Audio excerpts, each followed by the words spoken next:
Le message de ce matin, Néhémie reçoit des nouvelles de Jérusalem.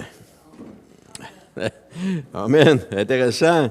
Néhémie qui était à Babylone et qui reçoit des nouvelles de Jérusalem. Amen. On va tourner ensemble, on va regarder le passage qu'il va y avoir à l'écran dans Néhémie chapitre 1, les versets 1 à 3. Et ça nous dit... au verset 1, « Histoire de Néhémie, fils de Hakalia, la 20e année du règne d'Artaxerxès, au mois de Kislev, je me trouvais dans la citadelle de Suse. Anani, l'un de mes parents, arriva avec un groupe d'hommes de Juda. Je leur demandai des nouvelles du reste des Juifs revenus d'exil et de Jérusalem. Et au verset 3, ils me répondirent, « Ceux qui ont survécu à la captivité et qui vivent dans le district de Juda se trouvent dans une grande misère et dans une situation très humiliante. Il y a des brèches dans la muraille de Jérusalem et des portes ont été détruites et ces portes ont été détruites par le feu. » Seigneur éternel, on te prie, Seigneur, que tu nous parles ce matin à travers le message. On te prie, Seigneur, que tu nous interpelles, Seigneur, que tu renouvelles en nous, Seigneur, les paroles que tu nous as déjà données dans le passé. Et, Seigneur, que tu ranimes notre foi, Seigneur, que tu ranimes notre cœur, Seigneur, afin qu'on soit tourné vers toi et en feu pour toi, Seigneur éternel. Père, c'est dans le nom de Jésus que je te prie. Amen. Vous savez, le livre de Néhémie vient tout de suite après celui d'Esdras. Et on y découvre, Esdras et Néhémie, deux livres qui peut-être étaient ensemble à une certaine époque, mais maintenant sont séparés. Deux livres, le livre d'Esdras, le livre de Néhémie. Deux hommes, ça nous parle de deux hommes, ça nous parle d'Esdras et ça nous parle de Néhémie. Et ça nous parle aussi de deux missions bien différentes. Esdras, sa mission était de reconstruire le temple et Néhémie, reconstruire les murailles. Alors ça nous démontre que Dieu appelle chacun de nous à une mission différente. Il n'y a pas deux missions pareilles. Il n'y a pas deux choses. C'est pourquoi, des fois, on voudrait ressembler à quelqu'un, mais ce n'est pas notre mission, c'est sa mission. Nous avons notre mission. Le Seigneur nous appelle à notre mission. Il nous appelle à quelque chose. Et elle est différente des autres. Parce que mon appel n'est pas celui d'un autre. Amen. On aimerait ça. On aimerait ça avoir l'appel d'un autre. Mais vous connaissez l'adage, le gazon semble toujours plus vert chez le voisin que chez nous. Dans mon cas, c'est vrai. Mais dans ce cas-ci, c'est pas ça. Alors, je disais que mon appel n'est pas celui d'un autre, c'est le mien propre. C'est mon appel à moi. Et chacun de vous, vous avez votre appel à vous. Notre appel est la mission que Dieu nous donne d'accomplir pendant notre vivant sur cette terre. Des fois, des gens vont dire, « Ouais, mais s'il est encore avec nous, c'est peut-être parce qu'il n'a pas accompli ce qu'il devait accomplir. » Peut-être que oui, peut-être que non. Mais une chose est sûre, c'est que nous avons quelque chose à accomplir. Le Seigneur nous appelle à quelque chose, chacun de nous. Il n'y a pas de grands appels, il n'y a pas de petits appels, il n'y a que des appels. Et chacun de nous reçoit, comme on voit dans la parabole des mines, chacun de nous reçoit selon notre capacité. On ne recevra pas 10 mines si on n'est pas capable, si on est juste capable d'en assumer la valeur de 1 ou de 2 ou de 3. On va recevoir selon notre capacité. Et c'est ça qui est beau avec le royaume de Dieu, c'est que chacun de nous peut exercer l'appel que Dieu place sur sa vie avec ses capacités, avec ses propres capacités, et accomplir ce que Dieu a mis sur son cœur. Esdras, qui avait pour mission de reconstruire le temple que je vous ai dit tout à l'heure, tandis que Néhémie avait pour mission de reconstruire les murailles. Et nous recevons, vous savez, on reçoit des invités, on en recevait, mais on va en recevoir encore. Et ceux-ci viennent avec une mission, soit de reconstruire les murailles de notre cœur, soit de reconstruire le temple de notre cœur. Mais ils viennent avec un message que le Seigneur leur donne, un message qui va reconstruire quelque chose en nous. Et vous savez, le diable s'attaque toujours à nous, à deux endroits. Il va attaquer le temple de notre cœur avec ses tentations incessantes ou encore les murailles de notre cœur avec ses flèches enflammées. Il va s'attaquer à nous comme ça. Et si nous ne prenons pas soin de notre cœur, Satan va y faire des brèches et y entrer. Il va le briser. Vous savez, Constantinople, la ville de Constantinople, a été attaquée ou la muraille a été percée parce que ses ennemis qui étaient à l'extérieur, le peuple ottoman était à l'extérieur, se sont aperçus qu'il y avait un endroit dans la muraille qu'ils étaient en train de reconstruire. Donc, il y avait une faiblesse dans cette muraille-là, et c'est par là qu'ils ont pénétré dans Constantinople, et c'est là qu'ils ont pris possession de Constantinople. On parle dans les années, ça doit être peut-être dans les années 500, peut-être, quelque chose de même, alors que Constantinople était la capitale, une capitale importante, était construite par Constantin. Constantin, vous savez qui est Constantin. Constantin est celui qui a établi la religion d'État, le christianisme comme religion d'État. Et donc, le royaume ottoman a pris possession de Constantinople et de tout ce territoire-là à partir de ce moment-là. Alors, Néhémie chapitre 1, verset 1 nous dit « Histoire de Néhémie, fils de Hakalia, la 20e année du règne de Artaxerxès, au mois de Kislev, je me trouvais dans la citadelle de Suse. Chaque jour, nous entendons des commentaires comme ceux-ci. Ce dont cette Église a besoin est, 3 petits points. Je n'ai plus confiance au gouvernement. 3 petits points. Si j'étais à leur place, je ferais ceci ou je ferais cela. Nos écoles sont dans mauvais état, quelqu'un devrait intervenir. Nos routes font tellement pitié. On le dit, chacun de nous. On a ces propos-là dans la bouche, qu'on le veuille ou non. De temps en temps, on en échappe. Chaque jour, on entend des gens exprimer leur mécontentement. Juste à regarder sur les réseaux sociaux, et ça pleut, le mécontentement. Ils ne sont pas contents de leurs conditions de travail, ils ne sont pas contents de leur boss, ils ne sont pas contents de leur salaire, ils ne sont pas contents des lois, ils ne sont pas contents des routes, ils ne sont pas contents des gouvernements, ne sont pas contents des responsables de ministères, ou encore ne sont pas contents de leur pasteur. Continuellement. Leur discours est, si j'étais à leur place, je ferais ceci ou je ferais cela. Si j'étais à sa place, je ferais ceci ou je ferais cela. Et c'est facile de discourir, mais c'est une autre chose que de prendre les choses en main. C'est facile de dire qu'on ferait mieux. Mais honnêtement, est-ce qu'on ferait mieux? C'est pas sûr. Faudrait l'essayer pour savoir. Mais c'est facile d'analyser, d'examiner et de régler les choses par nos paroles. Ça, on n'a pas de misère avec ça. Ça, on appelle ça des gérants d'estrade. Et dans un match de hockey, c'est pas parce que j'écoute le hockey, j'écoute plus le hockey, ça fait longtemps, mais lorsque je l'écoutais, t'as des gens dans tout l'auditorium qui voient le jeu de haut. Hein, ils sont là, puis ça se passe en bas. Puis t'as le pauvre gars sur la glace, le millionnaire sur la glace, le pauvre millionnaire sur la glace, qui est là, puis lui, il voit juste ce qui est en train de se passer autour de lui, puis ça se passe vite. Ça se passe extrêmement vite.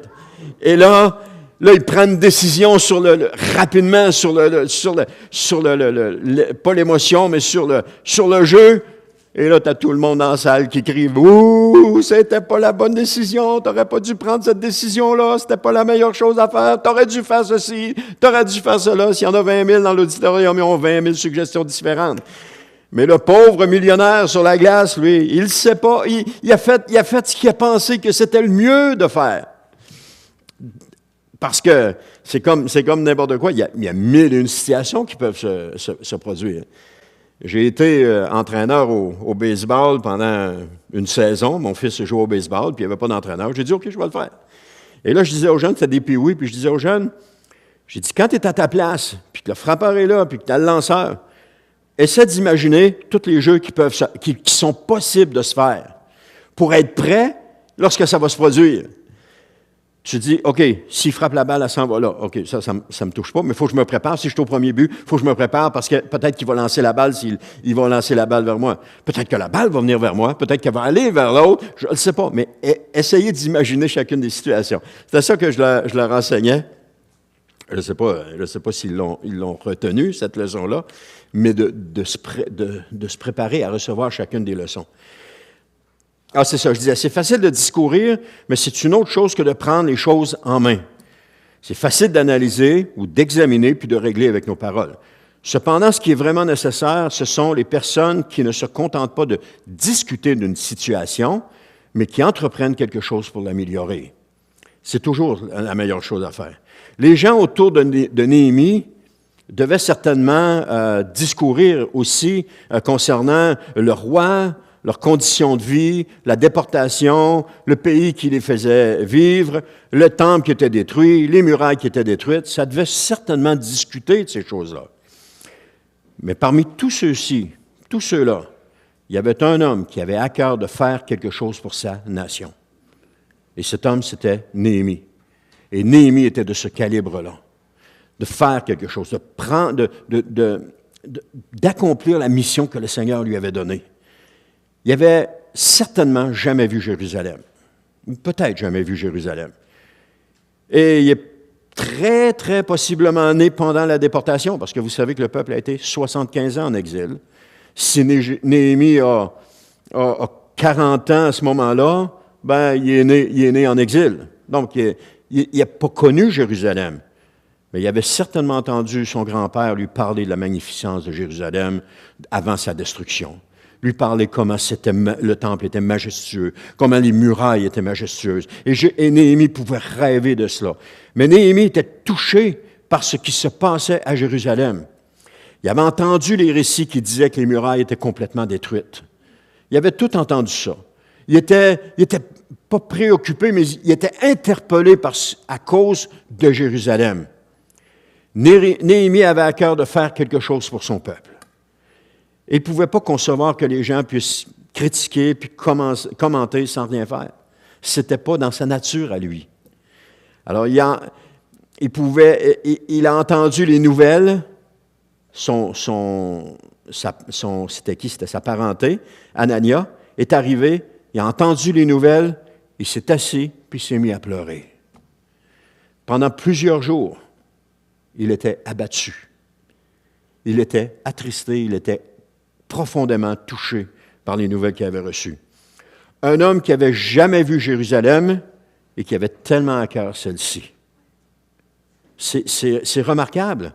Comment est-ce que Dieu peut mettre à cœur quelque chose, nous mettre à cœur pour quelque chose qu'on n'a jamais vu, mais il nous met ça à cœur. Ça peut être à cœur de prier pour une peuplade en Afrique, peut-être, qu'on n'a jamais vue, mais tout à coup, le Saint-Esprit nous le met à cœur, puis on commence à prier pour ces gens-là. Ou ça peut être prier pour une ville à quelque part qu'on n'a jamais vue, qu'on ne connaît pas, et puis le Seigneur nous met à cœur de prier pour eux autres. On ne sait pas. Néhémie signifie l'Éternel a consolé. Et c'est ce qui s'est passé dans la vie de Néhémie. À travers la mission de Néhémie, Dieu a consolé son peuple. Parce que vous savez que le peuple de Juda qui a été déporté à Babylone a été déporté sur une période de 20 ans. 4 groupes différents sur une période de 20 ans ont été déportés puis amenés à Babylone. Et c'est la même chose quand ils sont revenus. Quand le roi, c'était Nabuchodonosor, c'est lui qui les a déportés, mais je pense que c'est Cyrus, ou en tout cas ici on a Artaxerxès, mais ça a été la même chose. Ils ont permis que le peuple puisse retourner dans leur terre, dans leur ville, mais ça s'est passé par des groupes. Il y a eu un premier groupe avec Esdras qui est arrivé là, et puis là, un peu plus tard, tu as un groupe qui arrive à cette ville-là avec Néhémie.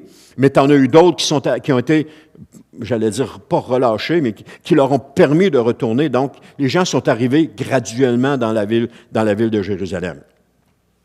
Alors, ce qui s'est passé dans la vie de Néhémie, c'est qu'au travers de la mission de Néhémie, Dieu a consolé son peuple. Tout d'abord, l'Éternel a consolé, puis par la suite, il s'est servi de lui pour consoler son peuple. L'Éternel a consolé Néhémie, puis ensuite, il s'est servi de lui pour consoler son peuple. Ce que nous vivons, frères et sœurs, a un but, et ce but, c'est que nous puissions comprendre les autres, ou aider les autres dans leur vie ou leur marche chrétienne. Parce que ce que nous vivons nous aide à comprendre. Une personne à qui Dieu a démontré sa grâce démontrera de la grâce envers les autres. Une personne que Dieu a encouragée sera à même d'encourager les autres dans leur marche chrétienne. Une personne qui a beaucoup pleuré va pleurer avec les autres. nous ne vivons rien par hasard. Ce n'est pas du hasard. Parce que nous ne vivons rien pour nous-mêmes. Ce que Dieu nous fait vivre corrige certainement quelque chose en nous, mais nous donne des aptitudes envers les autres. Vous ne pouvez pas comprendre ce que c'est que de perdre un parent si vous n'avez pas perdu vous-même un parent. Vous ne pouvez pas comprendre ce que c'est que de perdre un enfant comme parent si, comme parent, vous n'avez jamais perdu d'enfant. Vous pouvez être compatissant, il peut y avoir toutes sortes de sentiments qui viennent, mais vous ne pouvez pas comprendre la douleur que la personne peut vivre. Et les parents qui ont perdu des enfants vont comprendre la douleur que l'autre parent est en train de vivre, parce qu'ils ont passé au travers. Alors, les choses à travers lesquelles on passe nous permettent de comprendre les autres, nous permettent de mieux les comprendre. Parce qu'il y a deux choses qui peuvent se produire, c'est que soit on les juge, soit on les comprend. Et si on les juge, c'est parce qu'on n'a jamais passé à travers la situation. Ben voyons donc, pourquoi est-ce qu'il prend ça de même? Il n'a pas pris ça de même, il regarde. Mais si tu n'as jamais passé à travers la situation, tu ne peux pas savoir qu'est-ce qu'il est en train de vivre dans ses émotions. En même temps, les personnes ne vivent pas toutes les pareilles émotions. Et de cette façon-là, on peut être des outils entre les mains de Dieu pour les autres, à cause de ce que Dieu nous a permis de vivre, à cause de ce qu'il nous a amené à vivre. Quelqu'un qui vit la maladie va comprendre quelqu'un qui est malade. Quelqu'un qui vit la défaite va comprendre quelqu'un qui est dans la défaite. Quelqu'un qui vit des problèmes dans sa famille va comprendre les autres qui vivent des problèmes dans leur famille. Et Dieu fait bien les choses parce qu'il nous permet de comprendre les autres à travers ce que nous vivons. Et c'est dans cette relation avec Dieu qu'on peut le faire. Néhémie, chapitre 1, verset 2, nous dit « Anani, l'un de mes parents arriva avec un groupe d'hommes de Juda. Il dit, je leur demandais des nouvelles du reste des Juifs revenus d'exil et de Jérusalem. Peut-être que ces hommes avaient été envoyés par le roi pour rendre compte dans le pays, pour aller prendre des informations puis ramener ça au roi. Mais quoi qu'il en soit, l'homme que Dieu avait choisi pour reconstruire la muraille ne pouvait pas y aller. Pas à ce moment-là. Et c'est comme si Néhémie avait cet appel dans sa vie de reconstruire les murailles, mais il ne peut pas se libérer à ce moment-là pour y aller. Et là, quand Anani revient, il prend des informations. Comment c'était? Je veux le savoir. Il est interpellé par la situation. Il pleure, il est interpellé, ça le touche profondément, la ville de Jérusalem. Quoi qu'il en soit, l'homme que Dieu s'est choisi pour reconstruire les murailles, c'est ça que je vous disais, ne pouvait pas y aller. Et c'est pas parce que je ne peux pas faire quelque chose aujourd'hui ou aller à un endroit que j'ai à cœur que Dieu ne se servira pas de moi un jour pour cela. Anani arrive avec un groupe de Juda. Anani est de la parenté de Néhémie. Et Néhémie le connaît, donc il peut avoir confiance en lui. Il va leur demander des nouvelles du reste des Juifs qui sont à Jérusalem. Il va leur poser des questions. Il va tout le savoir. Et il veut tout savoir qu'est-ce qui se passe. Parce que tantôt, je vous disais, qu'est-ce qui était revenu? On a Zorobabel qui avait conduit un premier groupe d'exilés en 538 avant Jésus-Christ. Ensuite de ça, on a Esdras à la tête d'un groupe en 458 avant Jésus-Christ. Et puis le premier groupe de Juifs est arrivé en 538, et c'est 20 ans plus tard qu'Esdras arrive avec le second groupe. Il s'est passé du temps entre les deux, là. Il s'est passé des choses, là. On ne sait pas comment Dieu travaille. On ne sait pas comment il travaille avec nous. On ne sait pas comment il travaille dans toute la situation. Et le temps non plus qu'il va prendre pour accomplir ses desseins. On ne sait pas. Mais une chose est certaine, chaque chose se fait en son temps. Et le temps de Dieu, c'est ce qu'il y a de meilleur. C'est le temps parfait. Notre temps à nous est précipité par tout ce qui nous entoure. Mais le temps de Dieu, il est parfait. Parce que Dieu ne vit pas dans l'espace-temps dans lequel nous vivons. Dieu vit, il n'y a pas de temps dans lequel il vit. Le temps n'est pas important. Nous sommes gérés par le temps. Il faut que je me lève, je me prépare, il faut que je m'habille, je prenne ma douche, il faut que je sois à l'heure au travail, il faut que je sois de retour à la maison pour le souper. On est régi par le temps. Et même au travail, il faut que j'aille dîner entre telle heure et telle heure. On est régi par le temps, mais Dieu n'est pas régi par le temps. Il y a pas, ça ne l'embête pas, le temps. Donc, chaque chose qu'il va faire va être parfaite. Elles vont être dans le bon temps. Nous, on est pressés. Il peut se passer nombre d'années avant que Dieu vous fasse entrer dans votre appel. Si vous avez un appel sur votre vie, il peut se passer nombre d'années. Parce que toutes ces années-là sont des temps de préparation. Je dis ici, il peut se passer nombre d'années avant que Dieu vous fasse entrer dans votre appel, mais ça, c'est faux. Hein? C'est faux. Parce qu'en réalité, vous êtes déjà dans votre appel. Quand Dieu vous appelle, vous êtes déjà dans votre appel. Mais il y a un temps de formation qui vient avant, mais ce temps de formation fait partie de votre appel. L'appel, c'est pas, je ne sais pas moi, Dieu appelle quelqu'un comme missionnaire dans tel pays. C'est pas le jour qu'il va partir puis qu'il va arriver dans le pays qu'il va commencer à être missionnaire. Il commence à être missionnaire le jour où Dieu l'a appelé. Parce que là, il commence à se préparer. Il commence à marcher de la façon que Dieu veut qu'il marche. Il va faire exactement ce que Dieu va faire. Il va passer à travers toutes sortes d'épreuves, à travers toutes sortes de situations qui vont le préparer pour son ministère. Dans sa tête, il sait qu'il s'en va là. Il sait que Dieu l'appelle là, mais il va se préparer, puis il va marcher. Le problème qu'on a, c'est que des fois, Dieu nous a adressé un appel dans le passé, mais on a oublié cet appel-là. Ou on l'a laissé de côté en pensant que, c'était pas pour nous. Et on est en train de passer à côté de cet appel-là parce qu'on ne l'a pas pris au sérieux. Mais Dieu renouvelle son appel en nous. Le message d'aujourd'hui, c'est que Dieu renouvelle cet appel. Qu'est-ce que Dieu vous a dit dans le passé? Allez chercher, retrouvez dans votre mémoire. À quoi tu m'as appelé, Seigneur, dans le passé? Et aujourd'hui, au point où j'en suis, Seigneur, je te demande pardon de ne pas avoir pris conscience ou de ne pas avoir pris au sérieux l'appel que tu m'as donné. Maintenant, Seigneur, qu'est-ce que tu veux que je fasse? Puis commencez à marcher dans l'appel que Dieu vous donne. Si Dieu, je ne sais pas à quoi Dieu vous avait appelé. Puis c'est à mille et une choses. J'ai pris l'exemple de missionnaire, mais c'est mille et une choses. Ça peut être des petites choses comme des grandes choses. Ça peut être n'importe quoi. Ce que Dieu a pour nous, c'est ce qu'il y a de meilleur. Et le temps à laquelle il nous appelle, c'est ce qu'il y a de meilleur. Je vous l'ai raconté, comment l'appel que j'ai eu et comment le temps avait fait son œuvre au point que je ne voyais plus le jour où j'allais entrer dans cet appel-là, jusqu'à temps que mon pasteur m'interpelle et qu'il me dise « Coudonc, tu n'avais pas un appel sur ta vie? » « Ouais. Mais qu'est-ce que tu attends pour rentrer dedans? » Et puis il avait donc bien raison, parce que là, j'ai bégayé, j'ai dit n'importe quoi, mais quand j'ai rembarqué dans mon auto pour retourner chez nous, la seule chose que j'avais dans la tête, c'est « Seigneur, qu'est-ce qui s'est passé dans ces 10, 15 dernières années? Qu'est-ce que j'ai fait avec l'appel que tu m'as donné? » Et ça l'a rallumé la flamme en moi. Ça l'a rallumé cette flamme-là, parce que sans cette intervention-là, je serais découragé. J'aurais continué comme chrétien à l'Église, mais je n'aurais jamais embarqué dans l'appel de Dieu. Mais Dieu est extraordinaire. Parce que Dieu nous dresse un appel, mais il ne nous oublie pas. Nous, on peut l'oublier. Nous, on peut se décourager. Mais lui, il ne nous oublie pas. Il va toujours revenir à la charge. Il va toujours revenir nous chercher là où on est. Il va toujours nous rappeler, dire « Hey, souviens-toi. Souviens-toi ce que j'ai pour toi. » Mais des fois, on ne veut pas ce que Dieu a pour nous. On veut d'autres choses. Amen. Vous entrez dans votre appel lorsque Dieu vous interpelle et que vous acceptez. Et par la suite, comme j'ai dit, ça vient le temps de formation.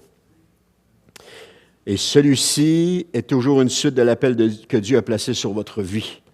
À partir du moment où mon pasteur m'a interpellé, les choses ont commencé à débouler.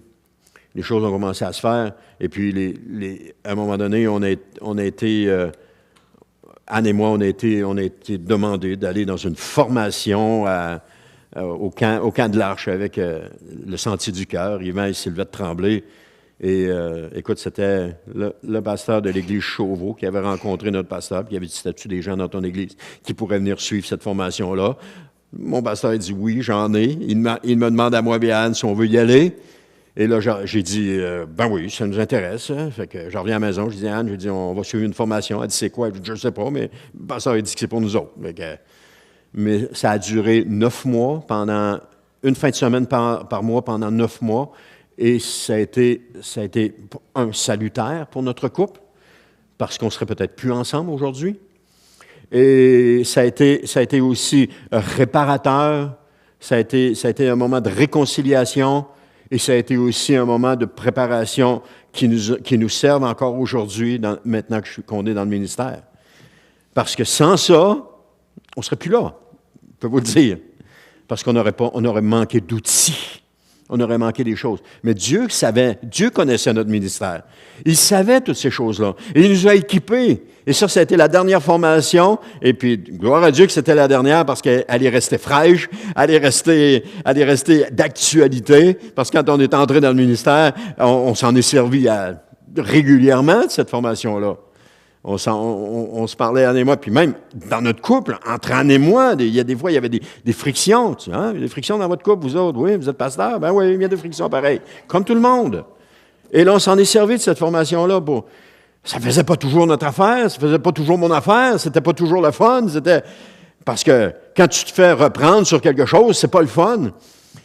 Mais c'était réparateur, c'était bénéfique, ça nous a amené là où on est aujourd'hui.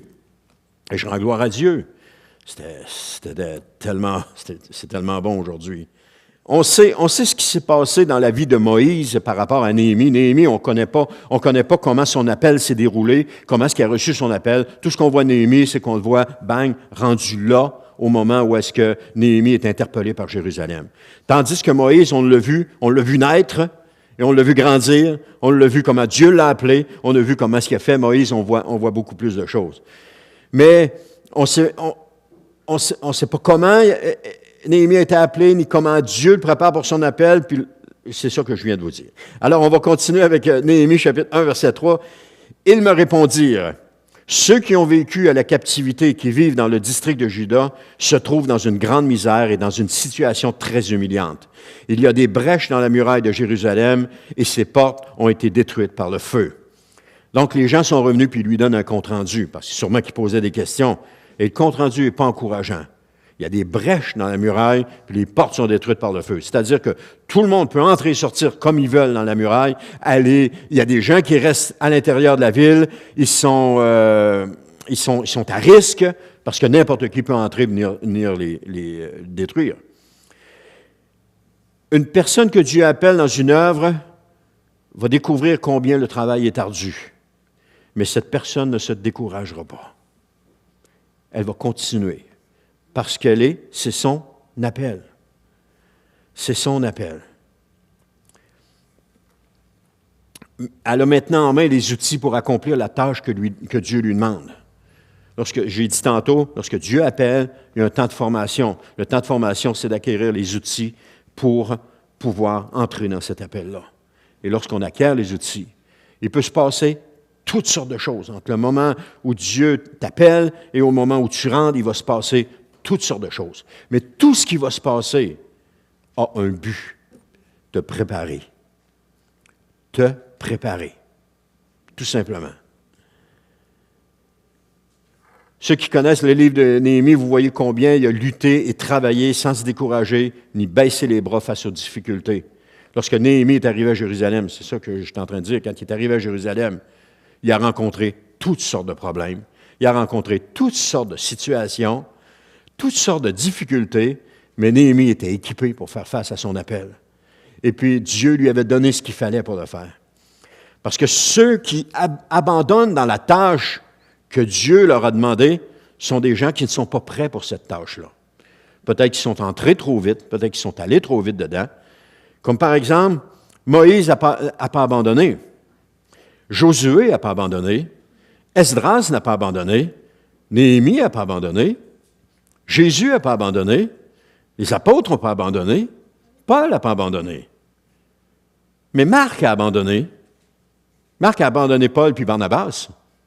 Mais plus tard, on retrouve Marc, qui est un proche collaborateur de Paul.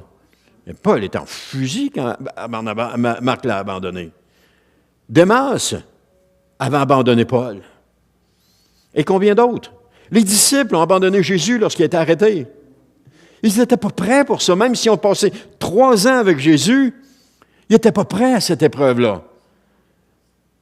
Mais 30 ans, 40 ans, 50 ans plus tard, on les retrouve prêts à on les retrouve en train de mourir martyrisés pour leur Seigneur. On les retrouve comme ça. Là, ils ne se sauvaient plus. Ils avaient compris cette leçon-là. C'est une leçon qui n'était pas facile, mais ils l'ont compris. Alors, je ne sais pas ce que vous vivez aujourd'hui. Je ne sais pas quelle leçon le Seigneur est en train de vous montrer, de vous donner, mais découragez-vous pas. Découragez-vous pas. Continuez. Continuez d'avancer. Ah, puis je me parle aussi. Denis, décourage-toi pas. Continue d'avancer. Michel, décourage-toi pas. Continue d'avancer. En arrière, vous deux, découragez-vous pas. Continuez d'avancer. Aussi, découragez-vous pas. Continuez d'avancer. Allez de l'avant. Parce que Dieu est en train de vous changer. Il est en train de vous transformer. Lorsque Dieu vous dira que c'est le moment pour vous, bien, vous n'abandonnerez pas non plus. Parce que vous allez pas avoir abandonné. Peut-être que vous êtes de ceux qui avaient abandonné. Mais Marc est revenu et puis a continué son ministère. Vous pouvez revenir puis continuer. C'est pas une défaite à tout jamais. Si vous avez lâché prise à un moment donné, vous avez dit oh, ça ne donnera rien, revenez au Seigneur. Revenez à lui. Puis vous allez continuer d'avancer dans votre appel. Maintenant, le constat est que Judas est dans une grande misère et que la situation est humiliante. Pourquoi la situation est-elle humiliante? Parce qu'il y a des brèches dans la muraille de Jérusalem et que ses portes ont été détruites par le feu. Exactement l'appel que Dieu a sur la vie de Néhémie, reconstruire les murailles et les portes. D'entendre cela, ça a sûrement touché profondément Néhémie. Et ça, c'est un point important. Qu'est-ce que Néhémie a fait? C'est ce que le verset 4 nous dit. Il s'est assis et il s'est mis à pleurer. Ça m'a beaucoup interpellé quand j'ai vu ça.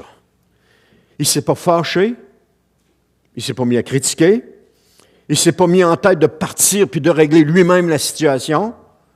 Il s'est assis et il s'est mis à pleurer.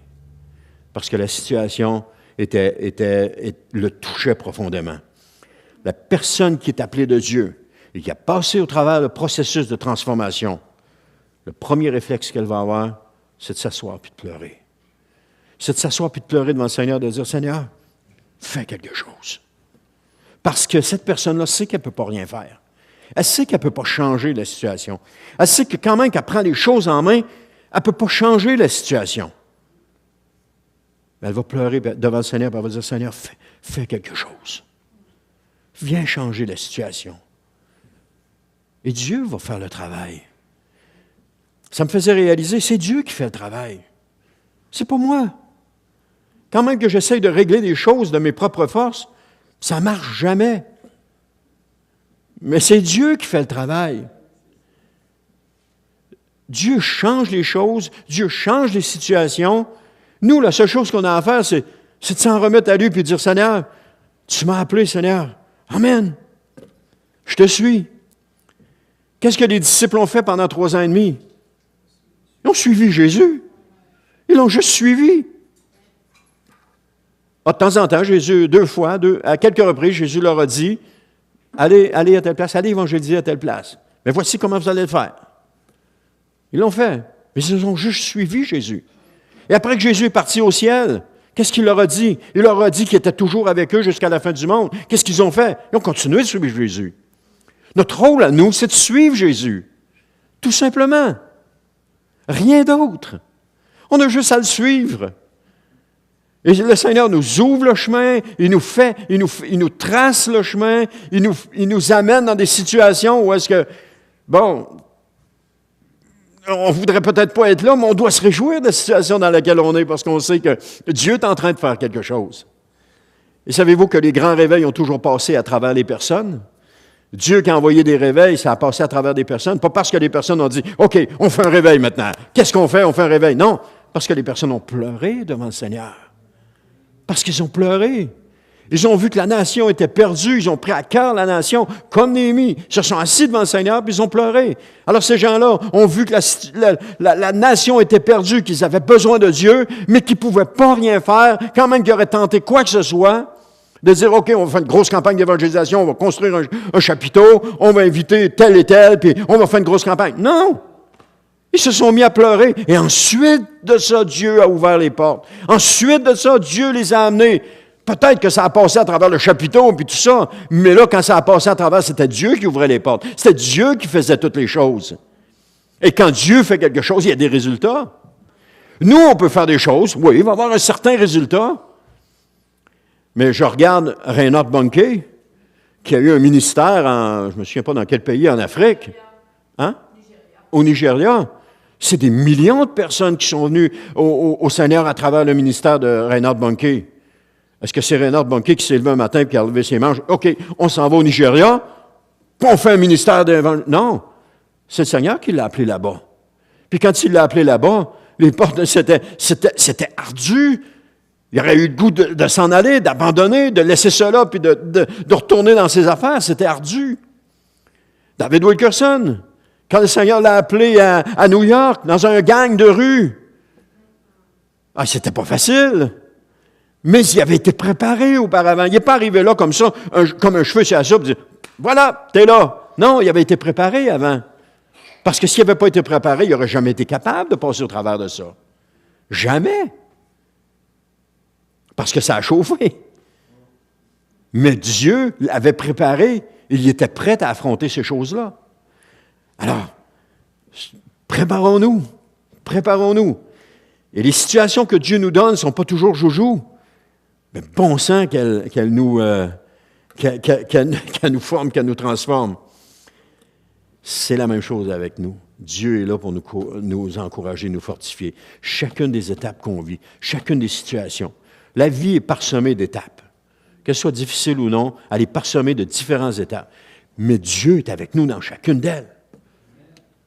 Et moi, j'ai appris une leçon. Quand il me racontait ça hier, j'ai tendance des fois à me plaindre. Au lieu de faire comme Néhémie, d'aller au pied du Seigneur, de pleurer, je vais au pied du Seigneur puis je me plains. Ah, Seigneur, pourquoi c'est comme ça? Pourquoi c'est de même? Pourquoi c'est pas comme ça? Pourquoi ça se passe pas de même? Et là, j'apprenais une leçon hier.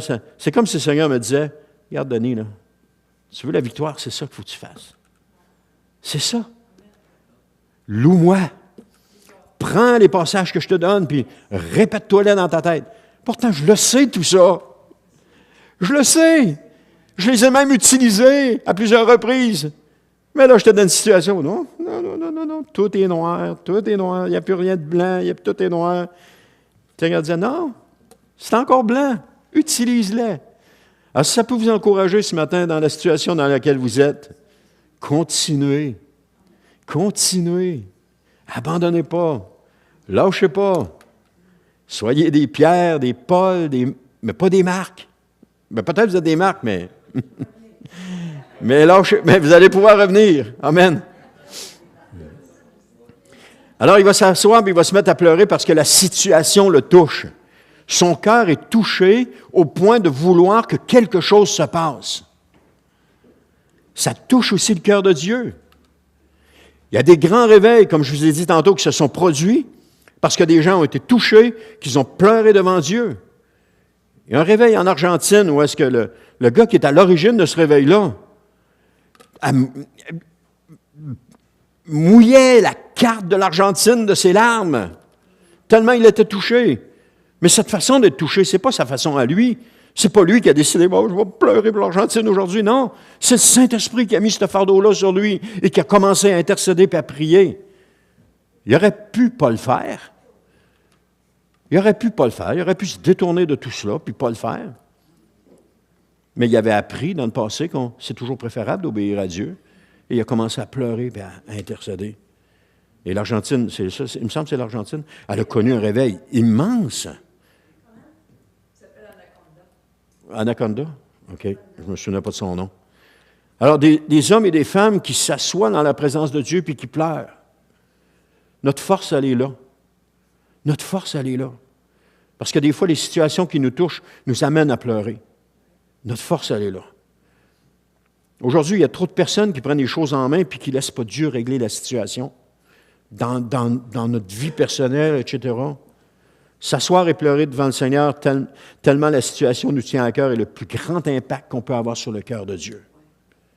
le plus grand impact. Vous voulez un impact sur le cœur de Dieu? Pleurez devant le Seigneur. Parce que Dieu est près de ceux qui sont meurtris. Néhémie restait là plusieurs jours dans cet état. Il avait tellement à cœur Jérusalem que cette nouvelle-là le foudroyait. Une personne qui est dans son appel va être foudroyée par les choses qui concernent son appel. Il y a des gens qui ont un appel d'évangéliste. Lorsqu'ils voient des nouvelles de gens qui meurent régulièrement sans avoir connu le Seigneur, ça vient les chercher profondément à l'intérieur. Ça leur fait mal. Et qu'est-ce qu'ils font? Ils se lèvent et disent, bon, je vais aller évangéliser le monde entier. Non. Ils pleurent devant le Seigneur. Puis ils disent, Seigneur, fais quelque chose. Interviens, fais quelque chose. Arrête pas. Continue. Dans sa maturité, cette personne-là ne voudra pas prendre les choses en main, mais elle va vouloir aller dans la présence de Dieu puis répandre son cœur. C'est la meilleure chose. La réunion de prière qu'on a samedi soir après la journée de jeûne, c'est de répandre notre cœur devant Dieu. La réunion de prière qu'on a le dimanche matin en haut, c'est de répandre notre cœur devant Dieu. De dire, Seigneur, touche l'assemblée, touche la réunion. Mets ta main sur l'équipe de louange. On prie régulièrement pour l'équipe de louange. On prie régulièrement pour la prédication. On prie pour les autres ministères. Parce que c'est là qu'elle est notre force. Prendre les choses en main. On peut prendre les choses en main. On peut régler tout un beau programme. On peut prendre les choses en main. On a le talent pour le faire. Mais on n'aura pas le succès que le Seigneur veut pour nous. Alors, je vous invite à venir à la réunion de prière. Quand même, ce sera juste 10 minutes. Venez vous joindre à nous. On est tout le temps là. Je suis tout le temps là. Venez vous joindre à nous. Venez vous joindre à nous samedi soir. Priez pour cette Église. À mesure qu'on va avancer dans cela, on va suivre la direction de Dieu, puis on va devenir de plus en plus meilleur. si on peut dire ça comme ça, là, dans le sens qu'on va suivre la direction de Dieu, puis on va marcher avec le Seigneur. Mais si ça vous est possible d'être là, soyez là. Vous allez goûter la présence de Dieu. Parce que lorsque 2 ou 3 sont assemblés, le Seigneur est au milieu d'eux. Il est là. Ce n'est pas du ressenti, la présence de Dieu. C'est de la foi. Amen. Alors, toutes ces années de transformation pour Néhémie feront en sorte que son premier réflexe sera de s'asseoir puis de pleurer. Pas de se lever puis d'aller combattre, mais plutôt de s'asseoir puis de pleurer. Parce que son cœur dépend maintenant de Dieu. Sa mission dépend de Dieu. Il n'est plus question qu'il fasse les choses par lui-même, mais désormais ce qui compte, c'est que Dieu lui demandera ce que Dieu lui demandera et non pas ce qu'il voudra faire. Par la suite, Néhémie est parti. Il s'est rendu avec un groupe de personnes et son but était de reconstruire les murailles et il a commencé à travailler à la reconstruction des murailles. Si vous allez lire le texte, si vous ne l'avez pas lu, ça fait longtemps, allez le lire puis allez regarder qu'est-ce qui s'est passé là, comment les gens ont essayé d'influencer pour pas que ça se fasse. Toutes sortes de situations lui ont mis des bâtons dans les roues.